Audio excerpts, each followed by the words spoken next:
দেশের আকাশে হঠাৎ করে রহস্যময় আগুনের গোলা দেখা গিয়েছে। ঘটনাটি হঠাৎ করে রাতের মধ্যে ঘটে, ফলে সাধারণ মানুষের মধ্যে আতঙ্ক ছড়িয়ে পড়েছে। অনেকে আকাশের উজ্জ্বল আলো ও দ্রুত গতিতে ছুটে যাওয়া বস্তু লক্ষ্য করেন এবং এটি সাপের মতো এঁকে বেঁকে নিচের দিকে ধেয়ে আসছে। এটা দেখার পরে মুহূর্তে মানুষের ভিতরে নানান প্রকার চিন্তা ভাবনা, জল্পনা কল্পনা শুরু করে দিয়েছে। সামাজিক যোগাযোগের মাধ্যমে মুহূর্তে ছবি ও ভিডিওটি ছড়িয়ে পড়েছে। প্রত্যক্ষদর্শীরা জানিয়েছেন এটি কয়েক সেকেন্ডের মধ্যেই মিলিয়ে যায়। বিশেষজ্ঞদের ধারণা এটি উল্কাপিণ্ড বা মহাকাশীয় কোনো বস্তু হতে পারে, তবে এখনো নিশ্চিতভাবে কোনো কিছু জানায়নি সংশ্লিষ্ট কর্মকর্তারা। ঘটনাটি নিয়ে বিভিন্ন এলাকায় আলোচনা ও কৌতূহল সৃষ্টি হয়েছে। প্রশাসন বিষয়টি পর্যবেক্ষণ করছে এবং আতঙ্কিত না হওয়ার জন্য সবাইকে আহ্বান জানিয়েছেন। এমন ঘটনা মাঝে মধ্যেই ঘটে, এটি খুব বিরল এবং স্বল্প সময়ের জন্য দেখা যায়। ঘটনাটি নারায়ণগঞ্জের আকাশে দেখা যায়, তারপর থেকে শুরু হয়ে যায় সকল প্রকার জল্পনা কল্পনা।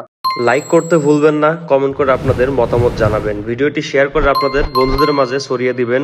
ফেসবুক পেজ হলে ফলো দিয়ে রাখবেন, ইউটিউব চ্যানেলটি সাবস্ক্রাইব করে রাখবেন সবার আগে আপডেট নতুন ভিডিও পাওয়ার জন্য। আসসালামু আলাইকুম রাহমাতুল্লাহ।